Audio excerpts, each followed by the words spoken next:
बच्चों, this is Dolly Sharma, your own chemistry ma'am, and आज हम कंटिन्यू करने वाले हैं जो हम पढ़ रहे थे, वीबीटी कंटिन्यू कर रहे थे। बेटा वीबीटी के एक चोट हो गई, हमारे जो स्टूडियो बॉय है ना धीरज, वो बहुत ही अपने काम को लेकर बहुत ही ज्यादा अटेंटिव रहते हैं।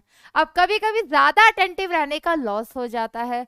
हर बार जो टॉपिक मैं डिस्कस नहीं करवा पाती थी क्लास में, मैं नीचे से स्लाइड्स डिलीट कर देती थी। तो उस दिन मैंने नीचे से सीएफटी डिलीट कर रखी थी, मतलब सीएफटी की जो हेडिंग चली हुई है। उन्होंने क्या किया, उन्हें लगा आज विश्वास दिवस है, मैम को जल्दी थी, मैम चले गए। उन्होंने अपनी पूरी ईमानदारी से मेरे सारे होमवर्क क्वेश्चंस को डिलीट कर दिया। अब उन्होंने होमवर्क क्वेश्चंस को डिलीट किया, बट उनके इंटेंशंस बहुत प्योर थे, उन्होंने जानकर ये नहीं किया, तो हम भी उनको ज्यादा नहीं बोल रहे, हालांकि मैंने उन्हें डांटा, ठीक है, बट कोई बात नहीं।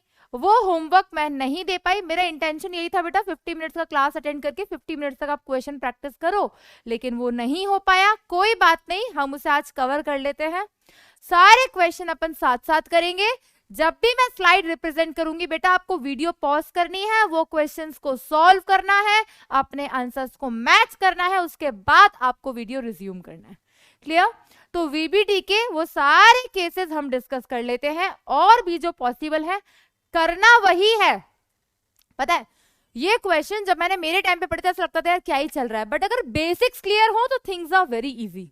जिसके बेसिक्स अभी भी वीक है बेटा, पहला लेक्चर दूसरा लेक्चर एक बार गो थ्रू हो जाओ, इजी लगेगा, बहुत बहुत इजी लगेगा। अभी सिर्फ 3 लेक्चर हुए, जिसमें तीसरा लेक्चर तो 50 मिनट का था। क्लियर? तो आज का लेक्चर है अपना वीबीटी के, और एग्जाम्पल्स प्रैक्टिस करेंगे, because practice makes everyone perfect. तो हम आज प्रैक्टिस करेंगे, साथ के साथ देखेंगे क्या पॉसिबिलिटीज हैं, क्या एक्सेप्शंस हैं, तो एक्सेप्शन को हम बाद में देखेंगे। आज सिर्फ और सिर्फ हम एग्जाम्पल्स प्रैक्टिस करेंगे, ठीक है? और वो कवर करते हुए हम नेक्स्ट थ्योरी शुरू करेंगे, जिसका नाम है सीएफटी। तो आज का टॉपिक तो हमारा यही है बेटा, जिसका नाम है क्रिस्टल फील्ड थ्योरी, जिसे हम कहते हैं सीएफटी। क्लियर? लेकिन एक की पॉइंट जो मैं आपको बताना चाहती हूं वो ये है बेटा, कि कल मैंने आपको स्ट्रेंथ ऑफ लिगेंड के बारे में बताया था। स्ट्रेंथ ऑफ लिगेंड के बारे में मैंने आपको क्या बताया था बेटा, कल आपको पूरी सीरीज लिखवा दी थी, लेकिन मैंने एक पॉइंट हाईलाइट करके बोला था कि spectrochemical series strength of ligand के बारे में वीबीटी ने कुछ नहीं बताया। वीबीटी ने कुछ नहीं बताया। किसने बताया था? सीएफटी ने बताया था। तो यहां इस इंपॉर्टेंट पॉइंट का ध्यान रखना बेटा। फिर भी अगर कोई एक्सेप्शन आपको बताना हो, दैट फॉर 3D सीरीज, और we can say it in 3D series, for 3D series elements ammonia acts as a strong ligand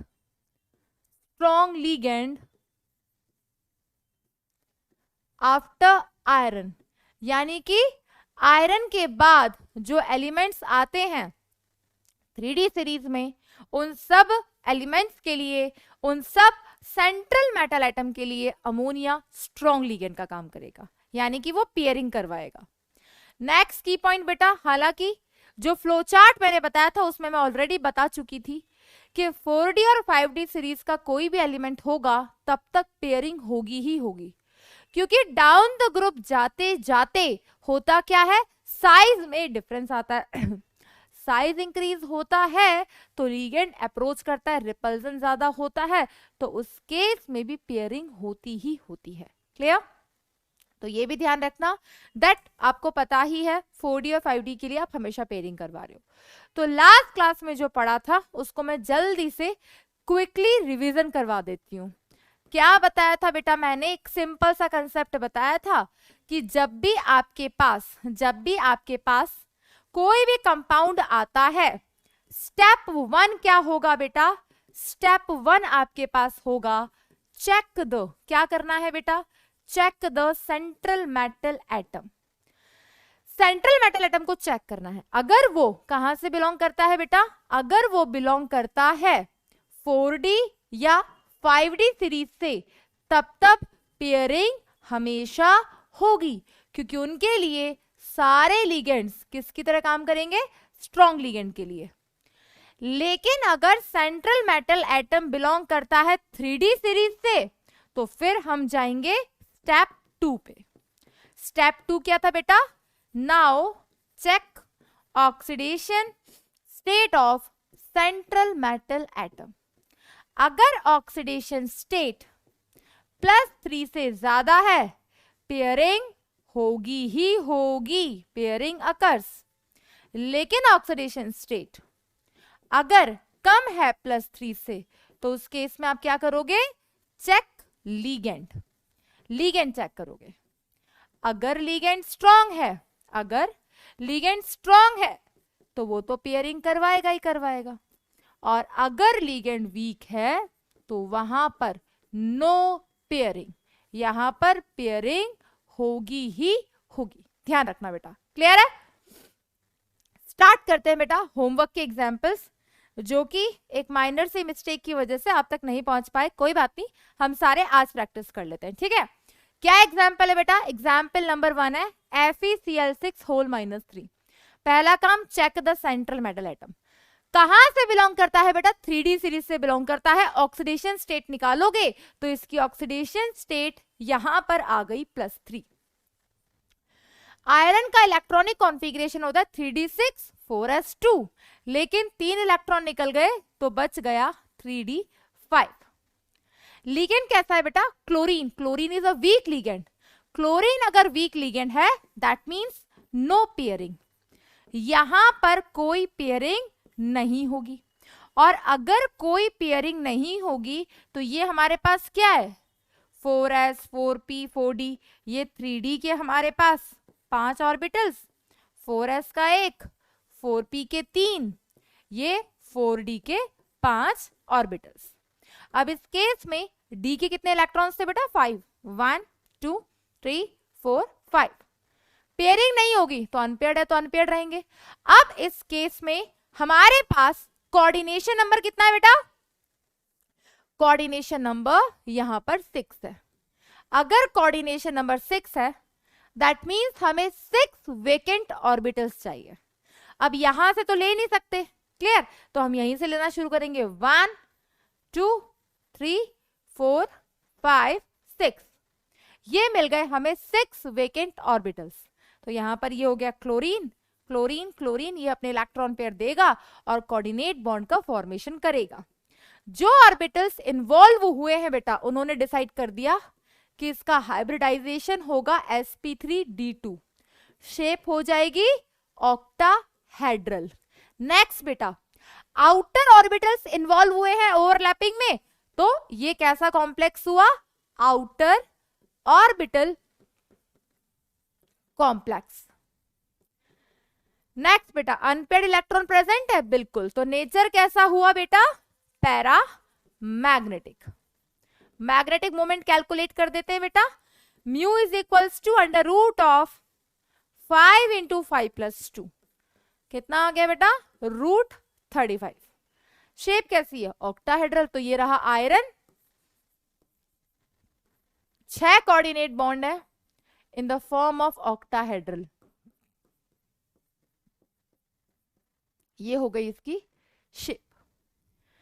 clear हो गया बेटा? इस तरीके से सारे एग्जांपल्स में सिर्फ यही करना था, क्लियर?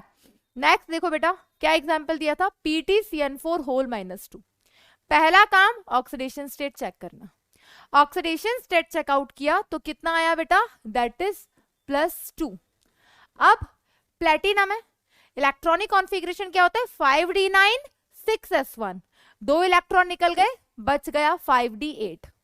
और ये central metal atom 5d series से बिलोंग करता है, और 5d और 4d सीरीज के लिए सारे लिगेंड स्ट्रॉन्ग लिगेंड का काम करते हैं, तो यहां पर पेयरिंग होगी ही होगी। तो हमने फिलअप कर दिया, ये रहा 5d, ये रहा 4s, ये रहा 4p। 5d के हमारे पास ये 5 ऑर्बिटल्स, ये 4s का 1 ऑर्बिटल बेटा, और ये 4p के 3 ऑर्बिटल। अब इस केस में पहला काम, इलेक्ट्रॉन्स को फिलअप करना। 8 इलेक्ट्रॉन से पेयरिंग भी करवानी है, तो 1 2 3 4 5 6 7 8। हमें कितने वेकेंट ऑर्बिटल चाहिए? कोऑर्डिनेशन नंबर देखो बेटा, 4, क्योंकि कोऑर्डिनेट बॉन्ड में इलेक्ट्रॉन पेयर देता है एक जना, शेयर दोनों करते हैं, तो इसके लिए हमें खाली 4 ऑर्बिटल्स चाहिए। तो 1 2 3 4, तो यहां पर एक साइनाइड इधर इलेक्ट्रॉन पेयर देगा, एक इधर और एक इधर। तो जहां ओवरलैपिंग हो रही है तो कौन से ऑर्बिटल्स इन्वॉल्व हो रहे हैं, एक डी का, एक एस का, दो पी के। तो इसका हाइब्रिडाइजेशन क्या हो गया, DsP2। जब जब हाइब्रिडाइजेशन DsP2 होता है, शेप तब स्क्वायर प्लेनर होती है। इनर ऑर्बिटल इन्वॉल्व हुआ है तो बोल सकते हैं इनर ऑर्बिटल कॉम्प्लेक्स। क्या अनपेयर्ड इलेक्ट्रॉन अवेलेबल है, ना जी, अनपेयर्ड इलेक्ट्रॉन अवेलेबल नहीं है। तो नेचर कैसा हो गया, डायमैग्नेटिक। मैग्नेटिक मोमेंट कितना आ गया, मैग्नेटिक मोमेंट आ गया 0। क्लियर हो गया बेटा। इसी तरीके से नेक्स्ट एग्जांपल देखो। नेक्स्ट एग्जांपल में क्या दिया है, प्लेटिनम अमोनिया 4। तो यहां पर प्लेटिनम का ऑक्सीडेशन स्टेट अगेन +2 आ रहा है, क्योंकि अमोनिया तो न्यूट्रल है, न्यूट्रल है तो माइनस प्लस कोई चार्ज नहीं होता, 0 चार्ज होता है। इलेक्ट्रॉनिक कॉन्फ़िगरेशन बेटा प्लेटिनम का कितना होता है, 5d9 6s1, 2 इलेक्ट्रॉन निकल गए, कितना आ गया बेटा 5d8। तो ये रहा 5d, ये रहा 6s, ये रहा 6p। 5d के पास हमारे पास 5 ऑर्बिटल्स हैं, 6s का 1, 6p के 3 ऑर्बिटल्स हैं। तो यहां पर इलेक्ट्रॉन भरने थे। अमोनिया प्लैटिनम के लिए तो स्ट्रॉन्ग लिगेंड है, तो मैंने पहले ही बोल दिया था 4d 5d सीरीज होंगे, पेयरिंग होगी ही होगी। 8 के 8 इलेक्ट्रॉन भर दो, 1 2 3 4 5 6 7 8। कोऑर्डिनेशन नंबर कितना, 4, मतलब कितने वेकेंट ऑर्बिटल चाहिए, 4। तो 1 2 3 4, क्योंकि स्ट्रॉन्ग लिगेंड था तो पेयरिंग होगी होगी, तो मैं हर बार लिख नहीं रही हूं बेटा। तो क्लियर, तो यहां पर भी अमोनिया अपना इलेक्ट्रॉन पेयर देगा, यहां पर भी अमोनिया इलेक्ट्रॉन पेयर देगा, यहां पर भी अमोनिया इलेक्ट्रॉन पेयर देगा, यहां पर भी अमोनिया इलेक्ट्रॉन पेयर देगा। तो इसका हाइब्रिडाइजेशन क्या आ जाएगा बेटा, DsP2। शेप क्या आ जाएगी बेटा, स्क्वायर प्लेनर। नेक्स्ट बेटा कैसा कॉम्प्लेक्स हो गया, अगेन इनर ऑर्बिटल कॉम्प्लेक्स, क्योंकि इनर डी ऑर्बिटल इन्वॉल्व हुआ है, एक भी अनपेयर्ड इलेक्ट्रॉन नहीं है। नेचर कैसा हो गया बेटा, डायमैग्नेटिक। क्लियर, चाहो तो शेप बना लो। क्लियर हो गया बेटा एकदम। तो मैं आपको इतने सारे एग्जांपल्स प्रैक्टिस इसलिए करवा रही हूं बेटा, क्योंकि जरूरी नहीं है कि हर बार CFT से ही क्वेश्चन करो, 80% क्वेश्चन VBT से भी बता सकते हो। CFT में जब तक स्प्लिटिंग इक्वेशन का जिक्र ना करे तब तक हम इधर से भी ये चार चीजें एक साथ बता सकते हैं। Hybridisation, shape, inner orbital, outer orbital, paramagnetic यानी magnetic movement. Clear. Next example देखो बेटा क्या रखा है आपके लिए, ये एक एक्सेप्शन है। तो मैंने एक पॉइंट लिखवाया था कि 3D सीरीज में एलिमेंट्स होते हैं, scandium, titanium, vanadium, chromium, manganese, iron, cobalt, copper, zinc. Clear. हाँ, तो आयरन के बाद वाले जितने भी मेटल्स होते हैं उनके लिए अमोनिया एक स्ट्रॉन्ग लिगेंड का काम करता है, ये ध्यान रखना। अगर स्ट्रॉन्ग लिगेंड का काम करता है तो पेयरिंग होगी ही होगी, अगर पेयरिंग नहीं हुई तो और क्या हो सकता है वो हम अब देखने जा रहे हैं। तो ध्यान से देखना बेटा इस एग्जाम्पल को। इस एग्जाम्पल को अलग अलग बुक्स में अलग अलग तरीके से एक्सप्लेन किया है। इसको जब हम नेट के लेवल पर डिस्कस करते हैं तो इसका हाइब्रिडाइजेशन हम अलग बताते हैं, और जब हम इसे नीट के लेवल पर डिस्कस करते हैं तो इसका हाइब्रिडाइजेशन हम अलग बताते हैं। That is chemistry. बट हमें रियल रीजन इतना मैटर नहीं करता जितना हमें ये मैटर करता है कि नीट में हमारा आंसर क्या करेक्ट होगा मैम, वो बताओ। क्लियर, तो वो भी बताएंगे, समझना बेटा ध्यान से। कॉपर यहाँ पे सेंट्रल मेटल एटम है, ठीक है जी। कॉपर की ऑक्सीडेशन स्टेट क्या आ गई बेटा, +2। कॉपर का इलेक्ट्रॉनिक कॉन्फ़िगरेशन होता है 3d10 4s1, 2 इलेक्ट्रॉन निकल गए तो क्या आ गया बेटा, 3d9। क्लियर। अब इस केस में ये रहा आपका 3d, ये रहा 4s, ये रहा 4p। तो रिप्रेजेंट कर देते हैं 3d के 5 ऑर्बिटल्स, 4s का 1 ऑर्बिटल, 4p के 3 ऑर्बिटल। अगर इलेक्ट्रॉन को इनिशियली फिलअप करें तो 1 2 3 4 5 6 7 8 9, पेयरिंग हो या ना हो, यहां पर ये d ऑर्बिटल खाली नहीं है। हाइब्रिडाइजेशन sp3 दिखाई दे रहा था, लेकिन इसका हाइब्रिडाइजेशन sp3 नहीं होता। इसकी शेप जो पाई गई वो पाई गई स्क्वायर प्लेनर, यानी कि इसका हाइब्रिडाइजेशन DsP2 होना चाहिए। तो हमने कहा ना that ammonia acts as strong ligand here. अब अगर अमोनिया स्ट्रॉन्ग लिगेंड की तरह काम कर रहा है तो यहां पर क्या होगा बेटा, ये जो इलेक्ट्रॉन है ये इलेक्ट्रॉन एक्साइटेड स्टेट में जाएगा, इसको इतना एनर्जी प्रोवाइड किया गया कि ये यहां से एक्साइट होकर कौन से ऑर्बिटल में गया है बेटा, दैट इज डी ऑर्बिटल में, ये इलेक्ट्रॉन डी ऑर्बिटल में। और अगर ये इलेक्ट्रॉन डी ऑर्बिटल में जाएगा तो ये ऑर्बिटल खाली हो जाएगा और इसका हाइब्रिडाइजेशन हो जाएगा dsp2, क्योंकि हमें 4 वेकेंट ऑर्बिटल चाहिए। लेकिन हायर क्लासेस में इसका रीजन दिया हुआ है कि ये एक इलेक्ट्रॉन एनर्जी फील करके, एनर्जी एब्जॉर्ब करके p ऑर्बिटल में जाता है, p ऑर्बिटल में जाता है और इसका हाइब्रिडाइजेशन वहां पर बताया गया है sp2d। क्या बेटा, sp2d। लेकिन एनसीईआरटी में इसका जिक्र ही नहीं है, और एनसीईआरटी हमारे लिए रामायण बाइबल कुरान सब कुछ है। तो बस ध्यान क्या रखना है बेटा कि हमें वो आंसर करेक्ट मानना है जो कि एनसीईआरटी ने बोला है। तो बेटा इसका जो करेक्ट एक्सप्लेनेशन दिया है वो ये दिया है कि ये एनर्जी एब्जॉर्ब करके डी ऑर्बिटल में जाएगा, फिर ये ऑर्बिटल हमारे पास खाली हो जाएगा, और जब ये ऑर्बिटल हमारे पास खाली हो जाएगा तो ये 3d के 5 ऑर्बिटल, ये 4s का 1, ये 4p के 3। तो इस केस में इलेक्ट्रॉन्स किस तरीके से फिल्ड अप है, 1 2 3 4 5 6 7 8, एक ये खाली है, एक ये खाली है, और हमें 4 ऑर्बिटल ही तो चाहिए क्योंकि कोऑर्डिनेशन नंबर 4 है। तो इस केस में ये 4 अमोनिया यहां अपने इलेक्ट्रॉन पेयर देंगे और यहां से जो ऑर्बिटल्स इन्वॉल्व हुए हैं ओवरलैपिंग में वो डिसाइड करेंगे कि इसका हाइब्रिडाइजेशन क्या होगा। तो इसका हाइब्रिडाइजेशन क्या हो गया बेटा, dsp2। तो इसकी शेप क्या हो गई बेटा, स्क्वायर प्लेनर।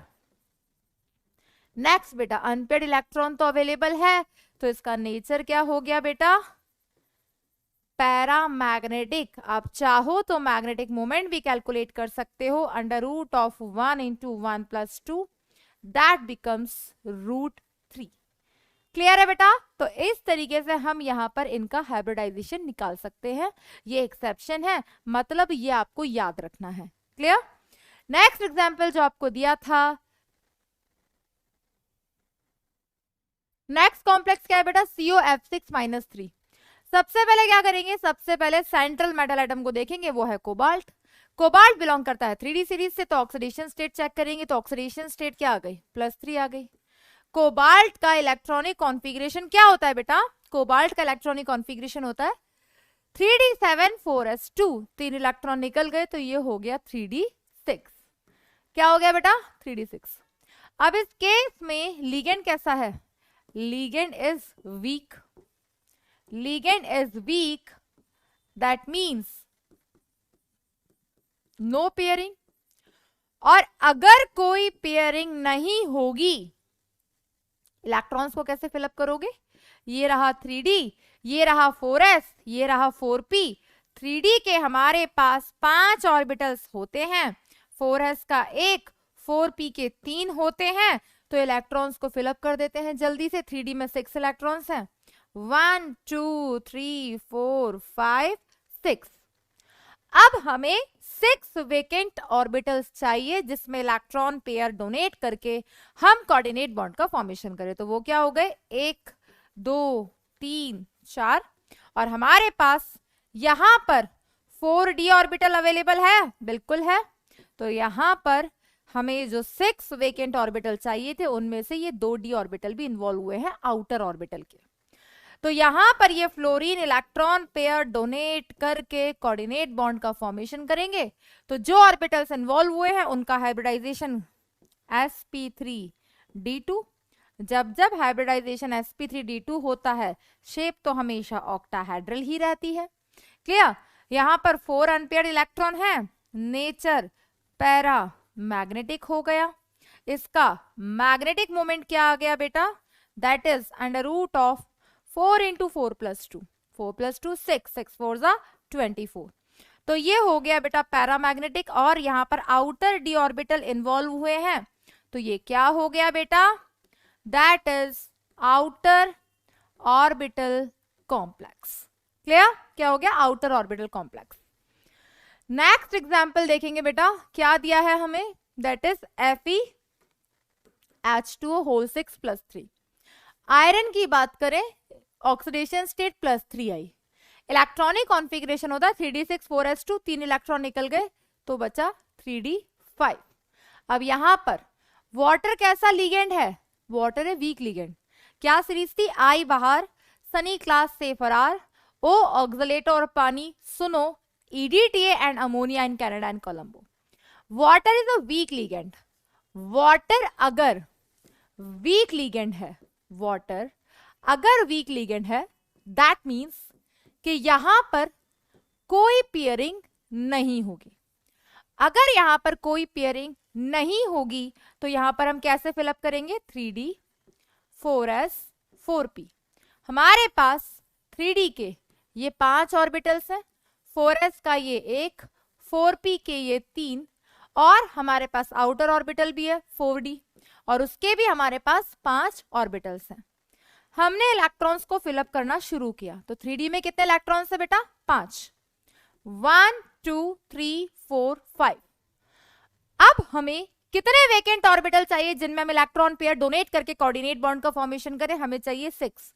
तो 1 2 3 4 5 6। इसका हाइब्रिडाइजेशन हो गया sp3d2। हाइब्रिडाइजेशन sp3d2, शेप हो गई ऑक्टाहेड्रल।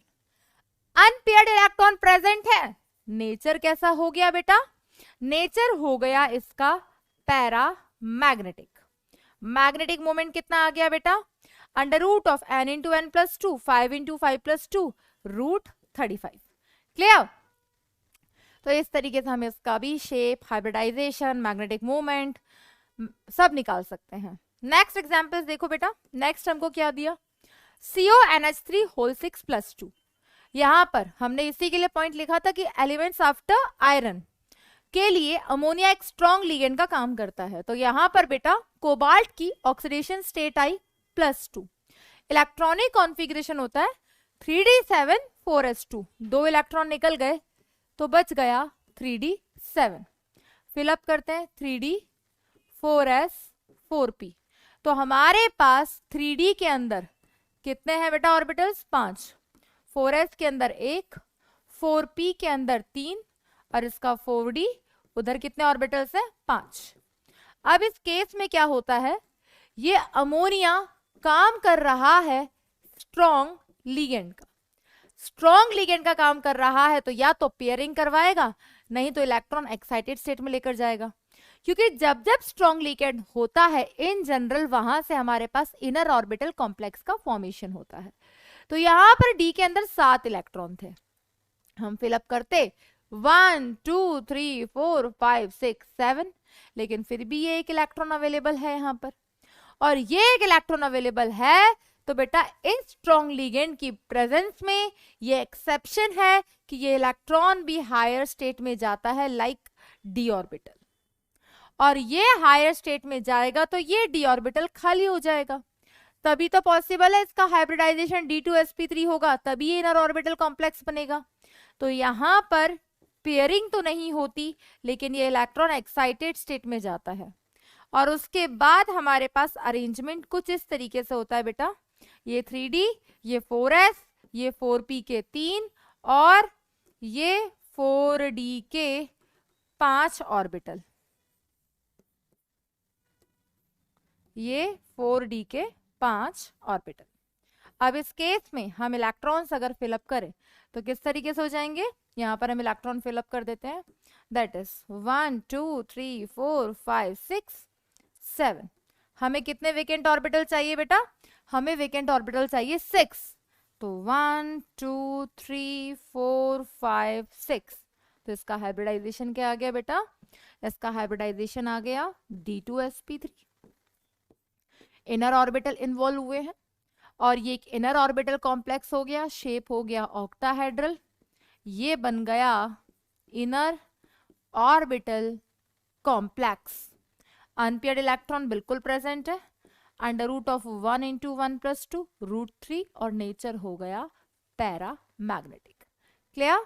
ये हो गया बेटा इनकी सारी चारों आंसर्स। सेम इसी तरीके से नेक्स्ट एलिमेंट देखो, MnO4 माइनस, मैग्नीज का ऑक्सीडेशन स्टेट यहाँ पर +7 है। मैग्नीज का इलेक्ट्रॉनिक कॉन्फ़िगरेशन होता है 3d5 4s2, यहां से 7 इलेक्ट्रॉन निकल गए तो बच गया 3d0। अगर हम रिप्रेजेंट करें 3d4s4p तो हमारे पास 3d के 5 ऑर्बिटल्स खाली हैं, s का 1 खाली है, तो p के 3 खाली हैं। अब नेट के लेवल पे अगर हम देखते हैं, जो नेट JRF का एग्जाम होता है हायर क्लासेस ऑफ केमिस्ट्री का, तो उस केस में बेटा ये जो MnO4 माइनस है उसका हाइब्रिडाइजेशन दिया गया है D3S, लेकिन इसका मेंशन NCERT में नहीं है। और इसका एक्सप्लेनेशन ये दिया है कि MnO4 माइनस का हाइब्रिडाइजेशन के बेसिस पर शेप डिसाइड हुई है, क्योंकि इसकी शेप हमने देखी हुई है बेटा DNF ब्लॉक एलिमेंट चैप्टर में, तो इसका हाइब्रिडाइजेशन हम sp3 बोलते हैं, क्योंकि इसकी शेप किस तरीके से होती है, MnO4 माइनस। याद होगा बेटा, ये हमने DNF ब्लॉक में पढ़ा था। तो यहाँ पर शेप के बेसिस पर हाइब्रिडाइजेशन डिसाइड हुआ है, तो ये फैक्टर्स यहाँ पर एक्सप्लेन नहीं किए, VBT इसको एक्सप्लेन नहीं कर पाया। ठीक है, तो अब हम डिस्कस कर लेते हैं सारे ड्रॉबैक्स। तो सबसे पहले, अच्छा 2 एग्जाम्पल और बाकी हैं। 2 और एग्जाम्पल क्या है हमारे पास, दैट इज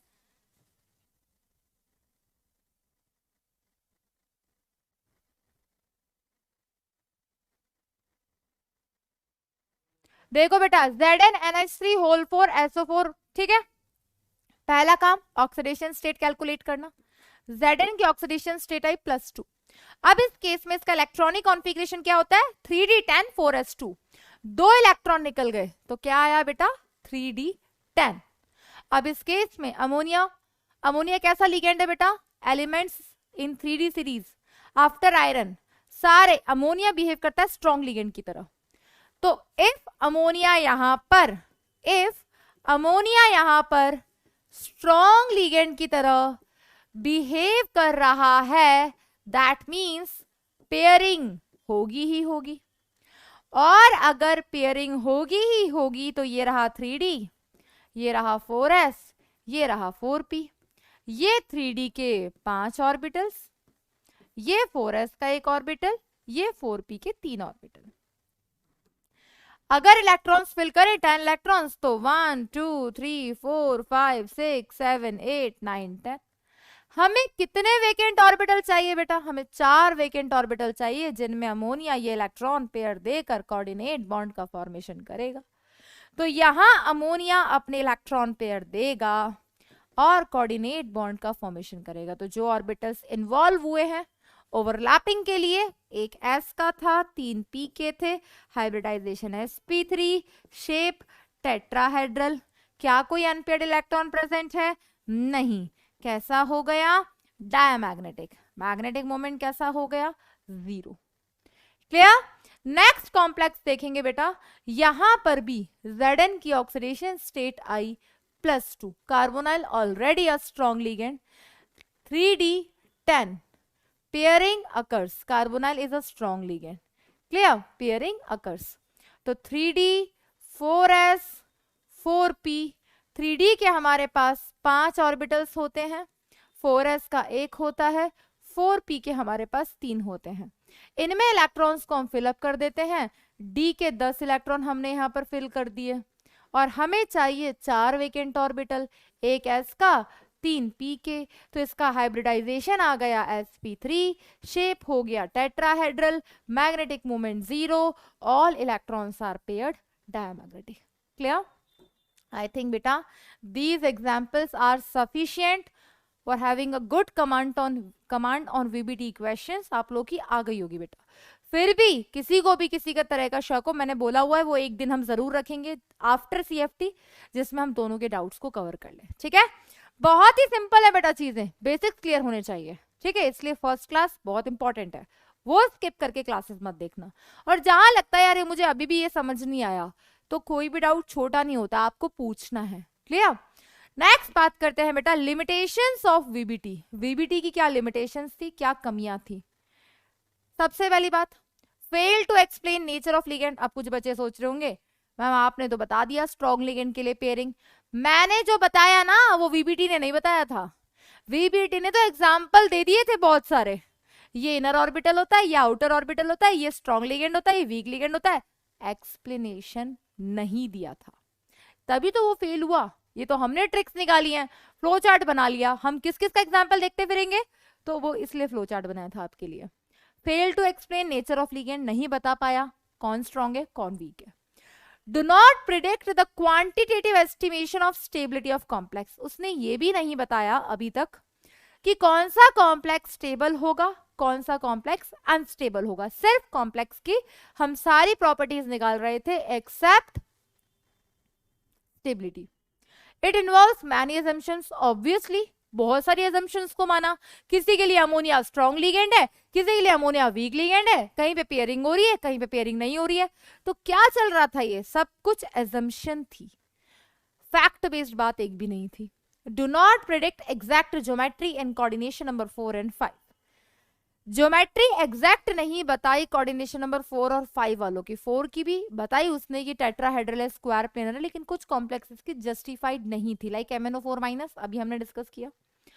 कलर के बारे में कुछ नहीं बताया, जिसके बारे में अपने CFT सर बताएंगे, CFT जिन्होंने दिए।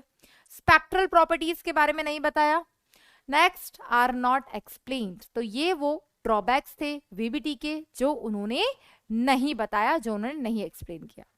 अब हम बात करते हैं जो हमारी आज की थ्योरी है, आज का जो हमारा टॉपिक है, और उस टॉपिक का नाम है क्रिस्टल फील्ड थ्योरी। बहुत ही इंटरेस्टिंग है, बहुत ही मजा आने वाला है, बस सुनना ध्यान से, समझना ध्यान से। क्लियर?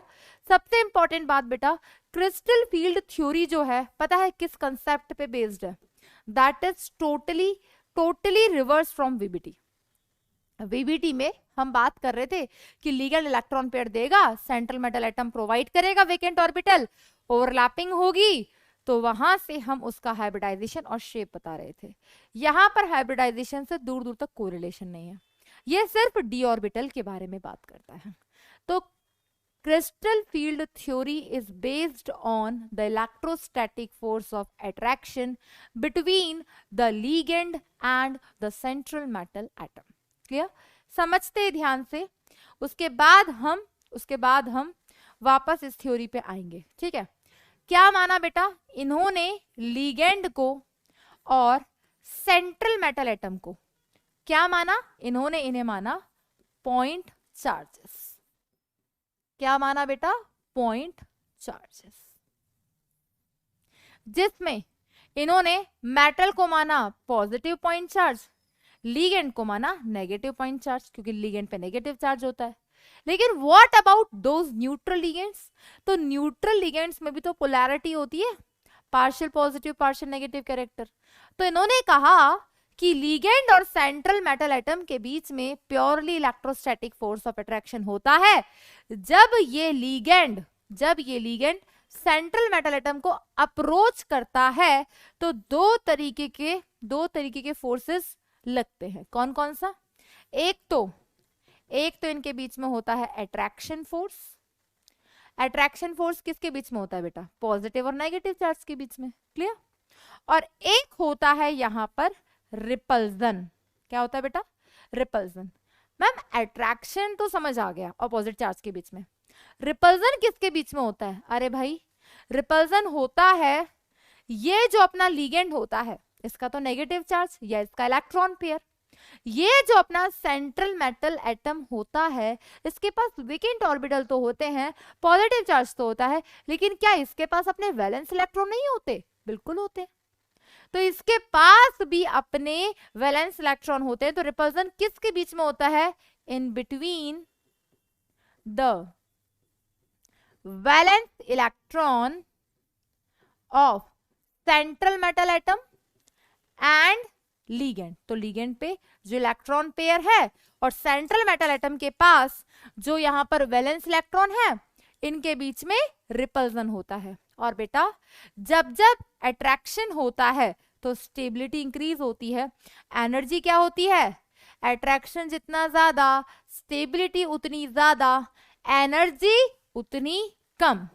लेकिन रिपल्जन जितना ज्यादा होता है, एनर्जी उतनी ज्यादा होती है। मैम ये क्या पढ़ा दिया, समझ नहीं आया।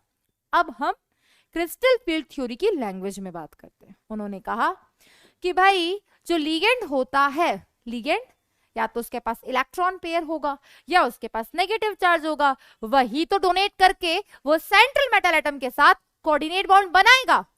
तो ये जो लिगेंड होता है, जब सेंट्रल मेटल एटम को अप्रोच कर रहा होता है तो दो तरीके के फोर्सेस वहां पर लगते हैं।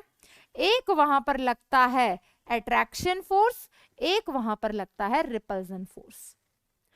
जब अट्रैक्शन होता है, अट्रैक्शन किसके बीच में होता है? इसको पॉजिटिव पॉइंट चार्ज माना, इसको नेगेटिव पॉइंट चार्ज माना। अट्रैक्शन जितना ज्यादा होगा एनर्जी उतनी कम, क्योंकि स्टेबिलिटी उतनी ज्यादा। लेकिन रिपल्जन भी होता है। रिपल्जन किसके बीच में होता है? लिगेंड के अपने electron pair, either in the form of negative charge, either in the form of lone pair, and central metal atom के वैलेंस इलेक्ट्रॉन के बीच में है। तो सही ना, उसके पास रिपल्जन होगा तो एनर्जी इंक्रीज होगी, क्योंकि स्टेबिलिटी डिक्रीज होगी। लड़ाइयां होंगी तो स्टेबिलिटी कम हो जाएगी ना। तो यहां पर अब हम बात करेंगे डी ऑर्बिटल के रेस्पेक्ट में, ठीक है। तो मैं आपको पूरा यहीं पे अब समझाने जा रही हूं, उसके बाद हम थ्योरी की तरफ बढ़ेंगे। तो बेटा डी के 5 ऑर्बिटल होते हैं, नाम तो सुने होंगे, D X Y, D Y Z, D Z X, D X square Y square, D Z square. ये डी के जो 5 ऑर्बिटल होते हैं, बचपन से हम पढ़ते आ रहे हैं कि ये डीजेनरेट ऑर्बिटल्स होते हैं। डीजेनरेट ऑर्बिटल्स का मतलब क्या होता है? वो ऑर्बिटल जिनकी एनर्जी सिमिलर होती है। तो ये डीजेनरेट ऑर्बिटल है जिनकी एनर्जी सिमिलर होती है। तो जब लिगेंड सेंट्रल मेटल एटम को अप्रोच करता है तो सेंट्रल मेटल एटम के जो डी ऑर्बिटल्स होते हैं, 5 होते हैं, उनकी एनर्जी एकदम बराबर होती है। लेकिन जब लिगेंड अप्रोच करता है तो रिपल्जन होता है। रिपल्जन होता है तो पांचों की एनर्जी एक साथ इंक्रीज होती है। लेकिन अब रिपल्जन और हुआ, तो रिपल्जन फिर से हुआ तो डी के वो ऑर्बिटल्स जो ज्यादा रिपल्जन फील कर रहे हैं वो ऊपर चले गए, और वो ऑर्बिटल्स जो कम रिपल्जन फील कर रहे हैं वो नीचे आ गए। तो क्या हुआ? डी ऑर्बिटल्स की स्प्लिटिंग हो गई, और इसे कहते हैं क्रिस्टल फील्ड स्प्लिटिंग। स्प्लिटिंग क्यों हुई? डी के 5 ऑर्बिटल्स होते हैं, D X Y, D Y Z, D Z X, ये होते हैं इन बिटवीन द एक्सिस, और D X square Y square, D Z square, ये होते हैं ऑन द एक्सिस। अगर लिगेंड ने सेंट्रल मेटल एटम को ऑन द एक्सिस से अप्रोच किया तो लिगेंड जो सेंट्रल मेटल एटम को ऑन द एक्सिस अप्रोच कर रहे हैं, तो ऑन द एक्सिस वाले डी ऑर्बिटल ज्यादा रिपल्जन फील करेंगे। ज्यादा रिपल्जन फील करेंगे तो वही जो दो ऑर्बिटल ज्यादा रिपल्जन फील करेंगे, लेकिन उन दोनों की एनर्जी अब भी बराबर है, वो दोनों कहलाते हैं क्या बेटा? ईजी। एक का नाम होता है D X square Y square, क्योंकि ये ऑन द एक्सिस होता है, और एक होता है डी जेड स्क्वायर, और ईजी का फुल फॉर्म होता है इवनली जेरेड। इवन क्यों यूज किया? क्योंकि 2 is a even number, even number में है, और जेरेड मतलब ये अब भी सिमेट्रिक है, इनकी एनर्जी अब भी दोनों की बराबर है। और वो 3 ऑर्बिटल जो इन बिटवीन द एक्सिस होते हैं उन्हें अब हम बोल देते हैं T2G। अब ये तीनों साथ में चलेंगे क्योंकि तीनों इन बिटवीन द एक्सिस वाले हैं, D X Y, D Y Z, D Z X. T2G का मतलब क्या होता है? Triply degenerate. ये 3 है और ये तीनों अब भी सिमेट्रिक है। क्लियर हो गया बेटा? एक छोटा सा हिंट लग गया होगा। बाकी तो अब मैं डिटेल में थ्योरी डिस्कस करने वाली हूं, तो पहले स्टेटमेंट दूंगी, फिर ये स्प्लिटिंग होगी, फिर हम इनमें इलेक्ट्रॉन्स भरेंगे, स्प्लिटिंग इक्वेशन लिखेंगे, CFSE निकालेंगे, मैग्नेटिक मोमेंट निकालेंगे, कलर प्रॉपर्टी बताएंगे। CFT की बहुत सारी एप्लीकेशंस है, बहुत सारी एप्लीकेशंस है, सब डिस्कस करेंगे। 1 बाय 1 स्टार्ट करते हैं बेटा। सबसे पहले इसके स्टेटमेंट्स को डिस्कस कर लेते हैं, ठीक है। तो ये जो मैंने एक्सप्लेन किया that is for rough, that is for explanation. अगर आपको नोट डाउन करना हो जरूर नोट डाउन करना, नहीं नोट डाउन करना हो मत नोट डाउन करना, कोई जबरदस्ती नहीं है, ठीक है। अब मैं आपको 1 बाय 1 पूरी थ्योरी के बारे में बताते हैं। पहली बात ये दिया किसे? इसको दिया था बैथे एंड वैन क्लैक ने, ठीक है। तो CFT जिसका नाम है crystal field theory, that is given by, that is proposed by,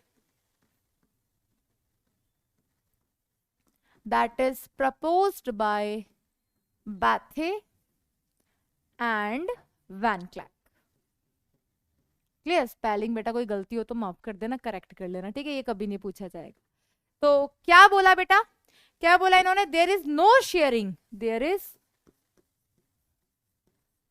no sharing, ना तो यहां शेयरिंग होती, ना ही यहां पर इलेक्ट्रॉन का ट्रांसफर होता, ना ही ओवरलैपिंग होती। No sharing of electron, no transfer of electron, no transfer of electron,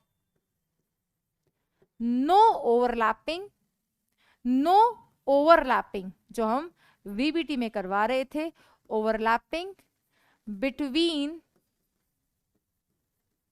the metal, जो कि हमारा सेंट्रल मेटल एटम है, एंड ligands। यहां पर मेटल और लिगेंड्स के बीच में ना तो इलेक्ट्रॉन्स की शेयरिंग हो रही, ना ट्रांसफर हो रहा, ना ही ओवरलैपिंग हो रही between the metal and ligand. Clear? तो यहां पर metal and ligands are considered as point charges. Clear? तो here metal and ligands are considered as point charges and attraction between them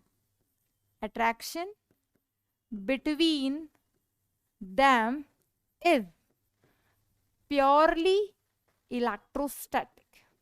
इनके बीच का जो अट्रैक्शन है वो कैसा है बेटा, प्योरली इलेक्ट्रोस्टैटिक है। क्लियर? तो ये पॉइंट ध्यान रखना बेटा। तो यहां पर अगर मान लो, अगर यहां पर लिगेंड न्यूट्रल हुआ तो जो आपको माइंड में आया होगा, जो मैं आपको समझा चुकी हूं, इफ लिगेंड इज न्यूट्रल, अगर आपका लिगेंड न्यूट्रल निकला तो उस केस में then partially negative charge of ligand या partially negative part of ligand। Partial negative part तो होगा ना, क्योंकि न्यूट्रल है पर पोलर बॉन्ड तो हो सकता है। Then partial negative part of ligand वो किसकी तरह एक्ट करेगा बेटा, is attracted towards metal। वो क्या होगा बेटा, अट्रैक्टेड होगा towards metal। क्लियर? ये पॉइंट्स का ध्यान रखना है, इन चीजों का ध्यान रखना है। अब हमारे पास जब लिगेंड एब्सेंट होता है तो पांचों डी ऑर्बिटल्स की एनर्जी एकदम बराबर होगी, जिसे हम कहेंगे डीजेनरेट ऑर्बिटल। लेकिन जब लिगेंड सेंट्रल मेटल एटम को अप्रोच करेगा उस टाइम पे दो फोर्सेस पर एक्सर्ट करेगा, रिपल्जन एंड अट्रैक्शन। अट्रैक्शन की वजह से एनर्जी डिक्रीज होगी, रिपल्जन की वजह से एनर्जी इंक्रीज होगी। तो हम लिख सकते हैं दैट इफ, ऐसा करती हूं, ये जो मैंने एक्सप्लेन किया है इसको मैं सबसे टॉप पे रख लेती हूँ, हाँ ठीक है, और यहाँ पे हेडिंग डाल देती हूँ CFT। समझ में तो आपको आ ही गया है, ठीक है, लिखना आप वहां से शुरू कर लेना, ठीक है। तो ये हो गया एक्सप्लेनेशन। अब इसको लिख लेते हैं। Yes, if ligand is absent, अगर लिगेंड एब्सेंट होगा तो energy of all the 5 d orbitals are equal. If ligand is absent, d orbitals of metal are degenerate. If ligand is absent, अगर लिगेंड एब्सेंट होगा तो बेटा यहां पे मैंने क्या एक्सप्लेन किया था, ये हमारे पास कैसे दो ऑर्बिटल है बेटा, कैसे दो ऑर्बिटल है, ऑन द एक्सिस वाले, ये तीन कैसे, इन बिटवीन द एक्सिस वाले। लेकिन ये आए कैसे, तो when ligand is absent all metals, all d orbitals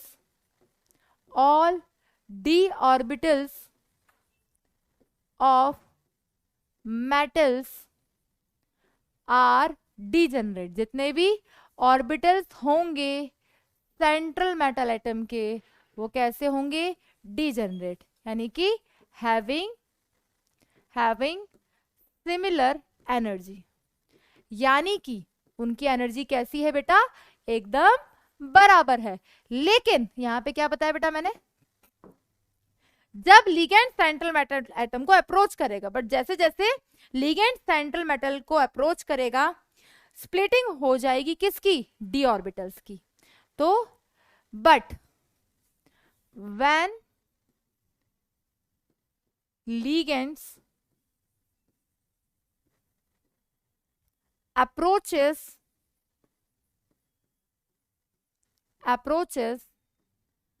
central metal atom, अब तक तो फुल फॉर्म समझ गए होंगे, क्लियर। तो यहां पर क्या हो जाएगा, जब लिगेंड अप्रोच करेगा सेंट्रल मेटल एटम को, then splitting of d orbitals takes place, क्या हो जाएगी बेटा, स्प्लिटिंग हो जाएगी, एंड इट इज कॉल्ड, उसे हम क्या बोलेंगे, उस स्प्लिटिंग को हम बोलते हैं बेटा crystal field splitting, and it is called as, that is known as crystal field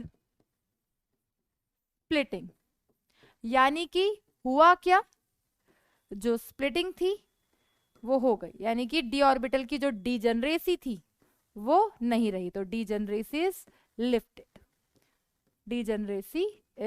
lifted.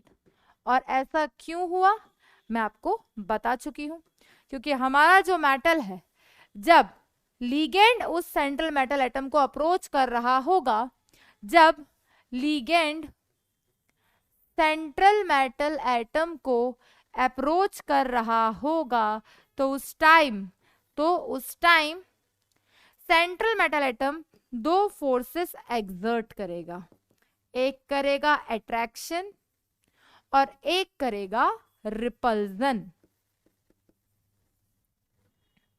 Exert two types of forces, एक होगा बेटा अट्रैक्शन, एक होगा रिपल्जन। अट्रैक्शन की वजह से स्टेबिलिटी इंक्रीज होगी, एनर्जी इंक्रीज होगी। रिपल्जन की वजह से अट्रैक्शन की वजह से एनर्जी डिक्रीज होगी, क्योंकि स्टेबिलिटी इंक्रीज होगी और रिपल्जन की वजह से एनर्जी इंक्रीज होगी। तो डी के 5 ऑर्बिटल होते हैं भाई, हाँ जी बिल्कुल क्लियर है। अभी तक सबकी एनर्जी क्या थी बेटा, बराबर थी। अभी तक सबके सब कैसे थे, अभी तक सबके सब डीजनरेट थे। तो डीजनरेट का मतलब क्या था बेटा, जिनकी एनर्जी बराबर होती है। लेकिन जब लिगेंड ने सेंट्रल मेटल एटम को अप्रोच किया, तो उस टाइम पे दो फोर्सेस एक्सर्ट करते हुए इन क्या हो गई, स्प्लिटिंग हो गई। अब हम बात करते हैं कि हमारे पास डी के कौन से 5 ऑर्बिटल होते हैं, ताकि हमें और क्लियर हो जाए कौन से इन बिटवीन वाले होते हैं, कौन से ऑन द एक्सिस होते हैं। हालांकि आपको केमिकल बॉन्डिंग में पूरा पढ़ाया था बेटा, फिर भी एक छोटा सा रिकॉल कर लेते हैं। तो हमारे पास 5 डी ऑर्बिटल होते हैं। एक होते हैं बेटा,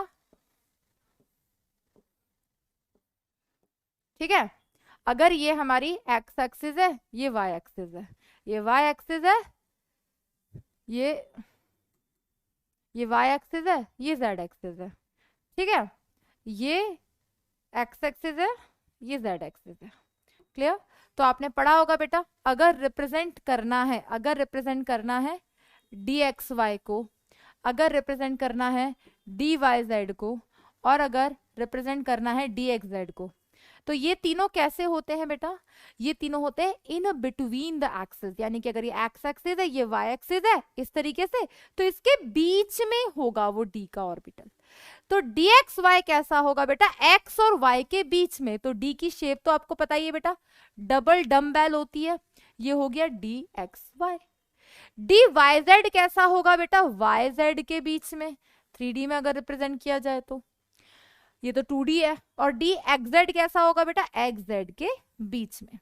तो हम कह सकते हैं कि ये जो तीनों हैं, ये तीनों डी के जो ऑर्बिटल होते हैं ये कहाँ होते हैं? In between the axis, axis के बीच में होते हैं।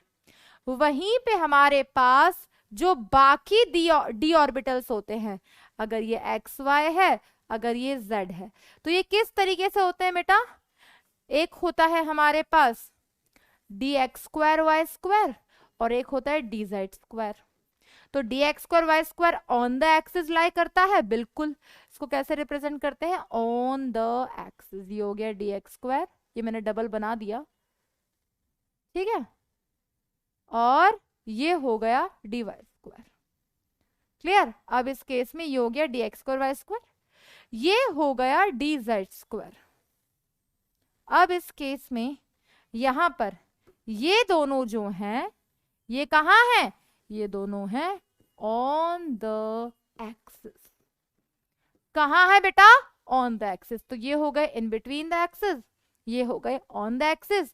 5 डीजेनरेट ऑर्बिटल्स होते हैं जिनकी एनर्जी एकदम बराबर होती है, लेकिन ये कहलाते हैं 5 डीजेनरेट ऑर्बिटल। लेकिन जब लिगेंड सेंट्रल मेटल एटम को अप्रोच करता है, तो अब डिपेंड करता है कहां से अप्रोच कर रहा है। तो सबसे पहले हम डिस्कस करने जा रहे हैं crystal field splitting in octahedral complex. बेटा सबसे पहले मैं बात करना चाहूंगी कि ऑक्टाहेड्रल कॉम्प्लेक्स का शेप कैसा होता है। तो हमारे पास अगर ये सेंट्रल मेटल एटम है तो लिगेंड कहाँ कहाँ प्रेजेंट होंगे बेटा? यहाँ, यहाँ, यहाँ, यहाँ, यहाँ, यहाँ। धीरज 6 पेंस चाहिए, 6 पेंस, ठीक है। ये हमारा लिगेंड है, ये हमारा सेंट्रल मेटल एटम है, ये अप्रोच कर रहा है सेंट्रल मेटल एटम को, ठीक है बेटा? ठीक है मैम। अब इस केस में डायग्राम तो हम रट ही लेंगे मैम कि जी ऊपर होता है, T2G नीचे होता है, बट ऐसा होता क्यों है? तो बेटा ऑक्टाहेड्रल कॉम्प्लेक्स जो होता है उसकी शेप बचपन से आप क्या पढ़ते आए हो, ठीक है?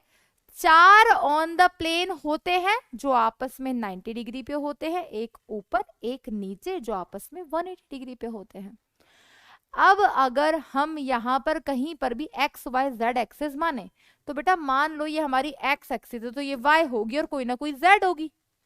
तो वो 3 एक्सिस जो है ना एक्स वाई जेड, उसको हमने बीच में रख दिया ऑक्टाहेड्रल कॉम्प्लेक्स के। तो हमने क्या ऑब्जर्व किया कि जो लिगेंड था ना वो सेंट्रल मेटल एटम को ऑन द एक्सिस से अप्रोच कर रहा था। अगर लिगेंड सेंट्रल मेटल एटम को ऑन द एक्सिस से अप्रोच कर रहा था तो रिपल्जन कौन फील करेगा? क्योंकि अब तक डी के 5 ऑर्बिटल थे, पांचों की एनर्जी एकदम बराबर, ठीक है, डीजेनरेट ऑर्बिटल थे। लेकिन जब लिगेंड ने सेंट्रल मेटल एटम को अप्रोच किया तो हमने ऑक्टाहेड्रल कॉम्प्लेक्स की शेप देख ली, ऑन द एक्सिस से अप्रोच कर रहा है। और ऑन द एक्सिस से अप्रोच कर रहा है तो इस केस में 6 बोले थे मैंने, चलो ठीक है, 1 मिनट मार्कर है। तो इस केस में रिपल्जन ऑन द एक्सिस वाले अप्रोच कर रहे हैं, तो रिपल्जन ऑन द एक्सिस वाले अप्रोच कर रहे हैं तो एनर्जी किसकी ज्यादा इंक्रीज होगी? ऑन द एक्सिस वालों की। और ऑन द एक्सिस कौन से 2 होते हैं? D X square Y square D Z square, जिनको क्या नाम दिया गया बेटा? Easy, easy. तो ईजी वालों की एनर्जी ऑक्टाहेड्रल कॉम्प्लेक्स में ज्यादा होती है एज कंपेयर्ड टू बोलो जल्दी, as compare to that T2G। समझो बेटा, ये हमारे पास क्या है मैम? ये हमारे पास अब एक ऑक्टाहेड्रल कॉम्प्लेक्स है, ऑक्टाहेड्रल जैसा है, ठीक है। अब इस केस में धीरज इस पेन को इस तरीके से पकड़ लो, यहाँ पे हाथ मत हटाना, ठीक है। अब बेटा ये एक ऑक्टाहेड्रल कॉम्प्लेक्स है, हाँ जी मैम कोई दिक्कत नहीं है। अब देखो इसको मैं एक्स एक्सिस मान लू, इसको मैं वाई एक्सिस मान लू, तो ये मेरी जेड एक्सिस हो गई। और यहां पर अगर लीगेंड है तो लीगेंड कहाँ कहाँ पर है? इधर है, इधर है, इधर है, इधर है, इधर है और नीचे है, क्योंकि ये ऑक्टाहेड्रल शेप है। तो ऑक्टाहेड्रल शेप में लीगेंड सेंट्रल मेटल एटम को ऑन द एक्सिस, ये रहा central metal atom, on the axis approach कर रहा है। अगर लिगेंड सेंट्रल मेटल एटम को थोड़ा सा हाथ पीछे ऑन द एक्सिस अप्रोच कर रहा है तो इस केस में हम क्या कह सकते हैं बेटा? कि ज्यादा रिपल्सन कौन फील करेगा? ज्यादा रिपल्सन फील करेंगे ऑन द एक्सिस वाले। अगर ज्यादा रिपल्सन ऑन द एक्सिस वाले फील कर रहे हैं तो बिल्कुल जब हम स्प्लिटिंग करवाएंगे तो ऑन द एक्सिस वालों की एनर्जी ज्यादा होगी। अरे पेन बाद में रख देना, मांगे अभी मांगे? अरे भाई मुझे जरूरत पड़ेगी, अभी टेट्राहेड्रल बाकी है। ठीक है, तो ऑन द एक्सिस वालों की एनर्जी ज्यादा होगी। तो जो मैंने समझाया उससे पहले मैं वर्ड्स में लिख दूं, उसके बाद तुम्हारे सामने स्प्लिटिंग भी कर देंगे। तो क्रिस्टल फील्ड स्प्लिटिंग हम डिस्कस करने जा रहे हैं ऑक्टाहेड्रल कॉम्प्लेक्स में। तो in octahedral complex, in octahedral complex, all 6 ligands, जितने भी 6 ligands हैं, approaches the central metal atom, approach करते हैं सेंट्रल मेटल एटम को। कहां से बेटा, कहां से? जल्दी बताओ। All the 6 ligand approach the central metal atom along the axis. और अगर along the एक्सिस अप्रोच कर रहे हैं, ये आपके सामने शेप है, तो क्या होगा? जैसे जैसे as the ligand approaches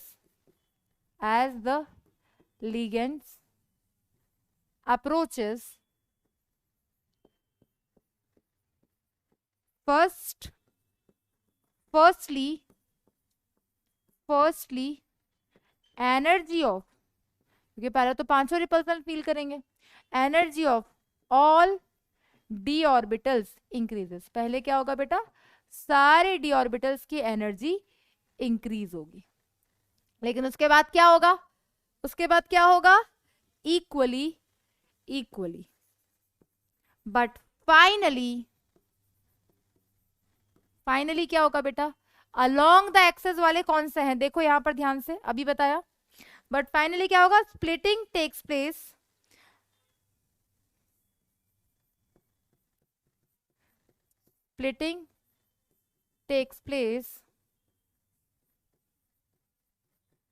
because d orbitals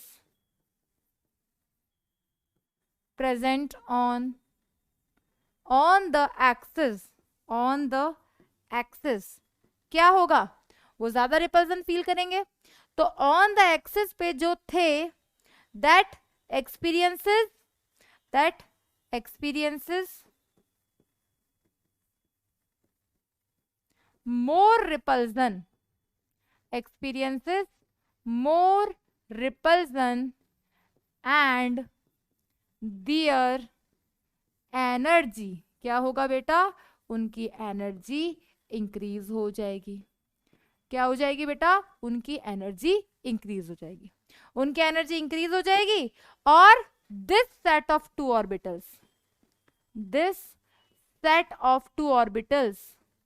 क्योंकि ऑन द एक्सिस वाले दो ही हैं, उन्हें हम क्या बोलेंगे बेटा? देखो ध्यान से, क्या बताया था एक्सप्लेनेशन में? उन्हें हम बोलेंगे Eg। तो this set of two orbitals is called Eg and energy of this set of two orbitals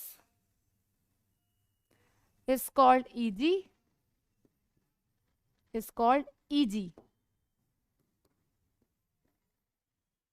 and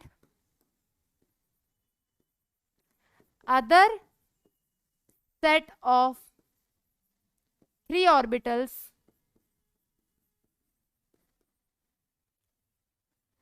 called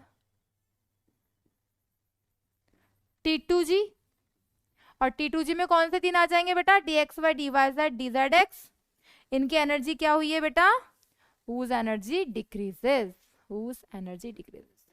अब ये जो हमने यहाँ पर शब्दों में लिखा है, इसे हम बयां कर देते हैं डायग्राम से। ठीक है, समझते हैं crystal field splitting in octahedral complex. तो समझेंगे बेटा, ये हमारे पास D के 5 ऑर्बिटल्स थे, हमारे पास ये D के 5 ऑर्बिटल्स थे, 1 2 3 4 5। वो तो ये जो हमारे पास डी के 5 ऑर्बिटल्स थे,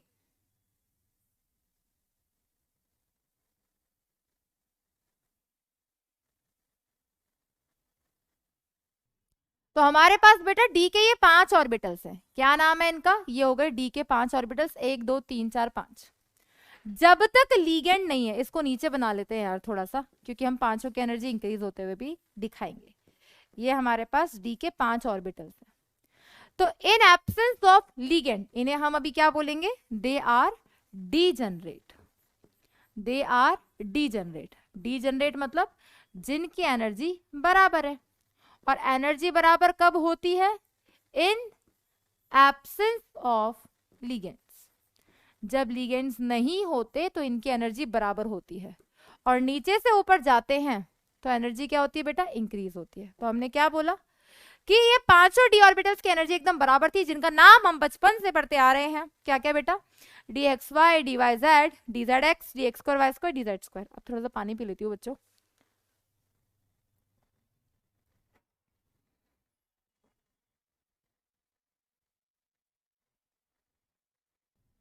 अब क्या होगा बेटा? 5 ऑर्बिटल्स की एनर्जी एक साथ इंक्रीज होगी। तो सबसे पहले हमने 5 ऑर्बिटल्स की एनर्जी एक साथ इंक्रीज कर देते हैं।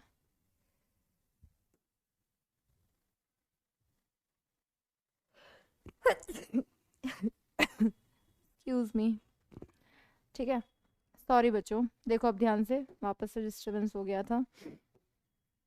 5 ऑर्बिटल्स की एनर्जी एक साथ इंक्रीज हुई।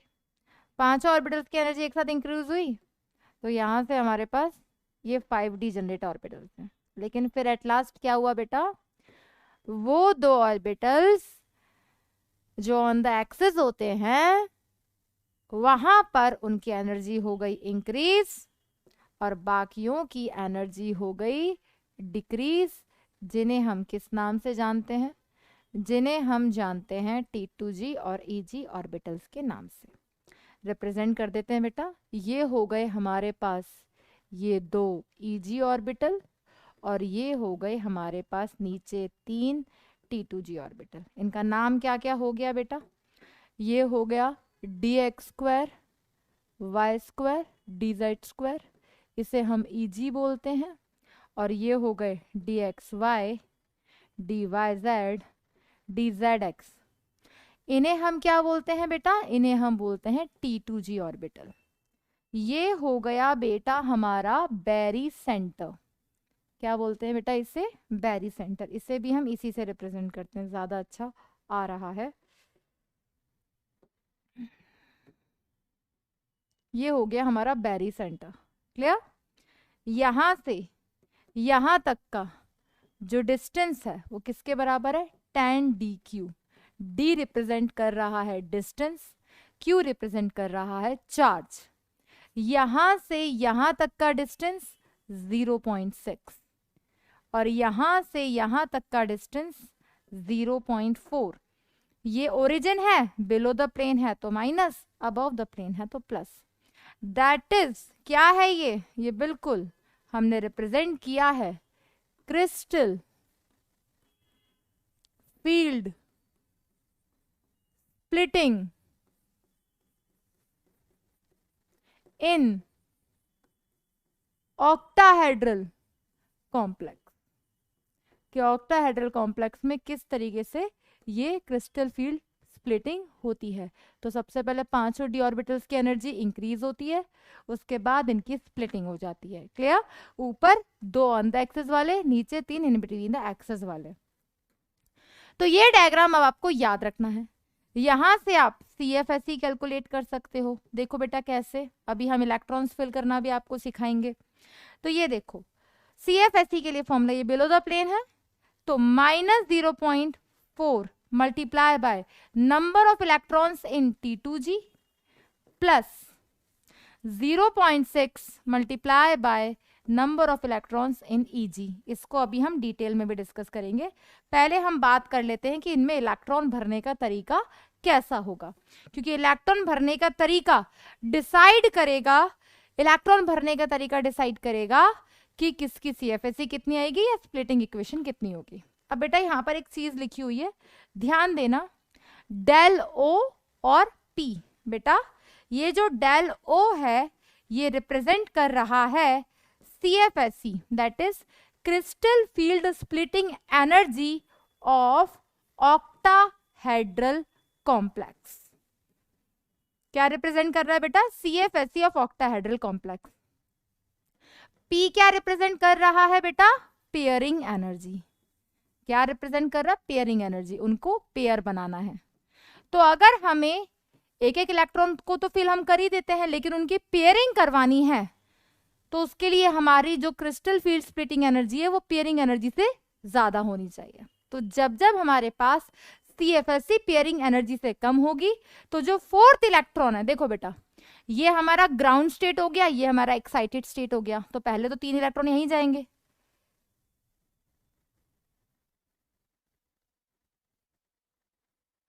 या तो फिर आ ही जाते।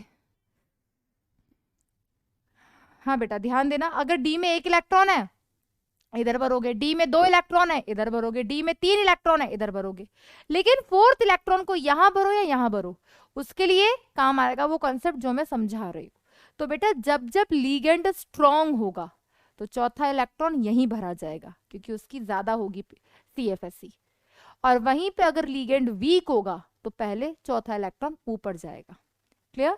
तो समझना बेटा इस पॉइंट को ध्यान से, जब जब CFSE पेयरिंग एनर्जी से कम होगी फोर्थ इलेक्ट्रॉन एंटर करेगा EG ऑर्बिटल में, यानी कि जब लीगेंड कैसा रहा होगा? वीक रहा होगा। Giving the configuration ligands for which डेलो is less than P are known as weak field ligands and form high spin complex, यानी कि फोर्थ इलेक्ट्रॉन नीचे ना जाकर पहले ऊपर गया। क्यों?